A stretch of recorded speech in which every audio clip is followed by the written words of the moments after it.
రాష్ట్రంలో మహిళల పరిస్థితి ఈ యొక్క వైఎస్ఆర్సీపీ పార్టీలోని నాయకులు అత్యధికంగా దిగజారుస్తున్నారు. ఏ రోజు ఈ పార్టీ పుట్టిందో ఆ రోజు నుంచి మహిళల మీద దాడులు మొదలైనాయి.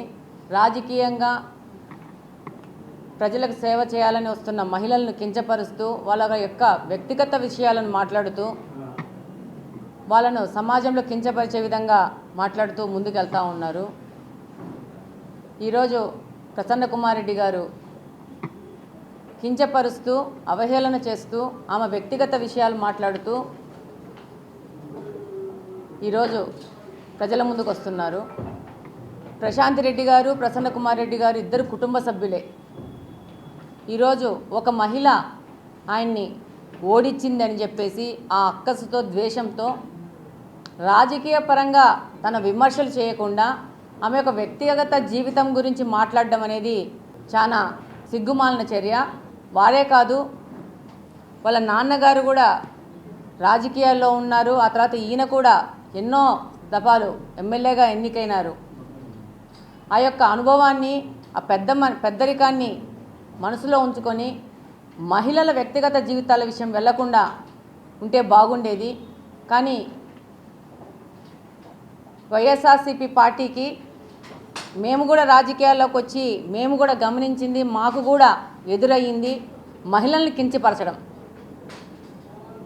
ఏది వస్తే నోటికి ఏది వస్తే అది మాట్లాడడం. ఆమె వ్యక్తిగత విషయము, ఒక మహిళ వ్యక్తిగత విషయము, ఆమె నిర్ణయాలు ఆమెకు సంబంధించినవి. వాటిని మాట్లాడుతున్నారు అనంటే మీరు ఎలాంటి మనుషులు అనేది ప్రజలు గమనిస్తూ ఉన్నారు. ఇలా మాట్లాడడం వల్ల ఏదో ఆమె వ్యక్తిగత విషయాల గురించి, ఆమె పర్సనల్ విషయాల గురించి ఎగతలుగా మాట్లాడడం వల్ల ఆమెనేదో కించపరిచినారని చెప్పేసి మీరు అనుకుంటే అది చాలా తప్పు. మీ యొక్క వ్యక్తిత్వాన్ని ప్రజల ముందు బయటపెడుతున్నారు. అన్నిసార్లు గెలిచి రాజకీయంగా ఉన్న మీ గురించి ప్రజలకు ఒక అభిప్రాయం ఉంటుంది, ఒక పెద్ద మనిషి అనే అభిప్రాయం ఉంటుంది. కానీ ఈరోజు ఒక మహిళ గురించి మాట్లాడడానికి మీ యొక్క గౌరవాన్ని మీరు పోగొట్టుకున్నారు. ఇది మంచిది కాదు. రాష్ట్రంలో ఉన్న ఏ పార్టీ అయినా కానీ రాజకీయ పార్టీల్లో ఉన్న వాళ్ళు మహిళలను కించపరుస్తూ మాట్లాడుతూ వాళ్ళని అవహేళన చేస్తూ వాళ్ళని డీగ్రేడ్ చేస్తూ మాట్లాడితే ఏదో గొప్పోళ్ళం అయిపోతాము, సో సమాజంలో వాళ్ళ గురించి ప్రజలు చర్చించుకు ఉండే విధంగా మేము చేస్తున్నామని అనుకుంటున్నారు.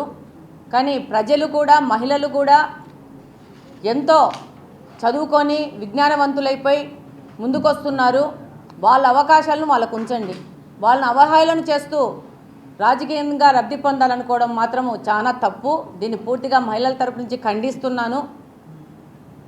ఇకనైనా ఆ పార్టీకి సంబంధించిన నాయకులు ఒక ఆదేశం చేసి మహిళల గురించి మాట్లాడకూడదు. ఏదన్నా ఉంటే రాజకీయ విమర్శలు చేయండి. ఇప్పుడు ప్రశాంత్ రెడ్డి గారు కొవ్వూరు ఎమ్మెల్యే, తప్పకుండా ఆమె రాజకీయంగా ఏదైనా తప్పులు చేస్తే దాని మీద విమర్శించండి. అంతేగాని ఆ విధంగా విమర్శలు చేయడానికి ఏమీ లేవు. ఆమె అక్కడ బాగా సేవ చేస్తూ ఉంది, ప్రజలకు అండగా వెళ్తూ ఉంది, పేద ప్రజలకు ఆమె మీద అభిమానం పెరుగుతూ ఉంది. ఇంకా రాజకీయాల్లో మేము మళ్ళీ రాలేకపోతామనో భయంతోనో మీరు ఇలా ఆమె మీద విమర్శలు చేయడం అనేది అవివేకము. ప్రసన్న కుమార్ రెడ్డి గారు కూడా చాలా గౌరవపరమైన పొజిషన్లో ఉండి మంచి ఫ్యామిలీలో ఉన్న వ్యక్తి. వాళ్ళ ఇంట్లో కూడా మహిళలు ఉంటారు. ఈమె కూడా వాళ్ళ కుటుంబంలో వ్యక్తి, వాళ్ళ చుట్టము. ఎన్నికల ముందు కూడా ఆమె గురించి ఇలాంటి విమర్శలే వాళ్ళ బంధువులతో చేయించి ఎన్నికల్లో ఎఫెక్ట్ చేయాలనుకున్నారు. కానీ అది సాధ్యం కాలేదు. మంచి మెజారిటీతో ప్రశాంత్ రెడ్డి గారు గెలిచారు. ఈరోజు ఇలాంటి విమర్శలు చేస్తూ వాళ్ళ స్థాయిని వాళ్ళు దిగజార్చుకుంటున్నారు. ఇది చాలా ఖండించదగిన విషయము. ఒకటే రిక్వెస్ట్ చేస్తున్నాము, మేమైనా కానీ మీరైనా కానీ మహిళల జోలికి పోవడం అనేది చాలా తప్పు. ఇలా మాట్లాడిన వాళ్ళ మీద చట్టపరంగా కూడా చర్యలు తీసుకోవాల్సిన అవసరం ఉంటుంది. వీళ్ళు 5 సంవత్సరాల అధికారంలో ఉన్నప్పుడు ఏ మహిళల జోలికి పోయినా కూడా, ఎవరిపైనా కూడా ఏ విధంగా కేసులు పెట్టి వాళ్ళని లాగి వాళ్ళను అనధికారికంగా అరెస్ట్ చేసి వాళ్ళని కస్టడీలోకి చూసి కొట్టిన సందర్భాలు కూడా ఉన్నాయి. కానీ కూటమి ప్రభుత్వము చాలా చట్టాలకు న్యాయాలకు విలువ ఇస్తుంది. కాబట్టి ఇలాంటి చర్యలకు పోకుండా మీకు సలహా ఇస్తున్నాం అనుకోండి, ఇలాంటి మహిళల గురించి మాట్లాడడం అనేది చాలా తప్పు. మేము ఇచ్చే సలహాను తీసుకుంటారో తీసుకోపోరో మాకు తెలియదు, కానీ అది మీ వివేకానికి నిర్ణయం పడి ఉంటుంది. కాబట్టి ప్లీజ్ మహిళలను మాత్రము మీరు ఇలా అవహేళన చేస్తూ మాట్లాడడం మాత్రం తప్పు.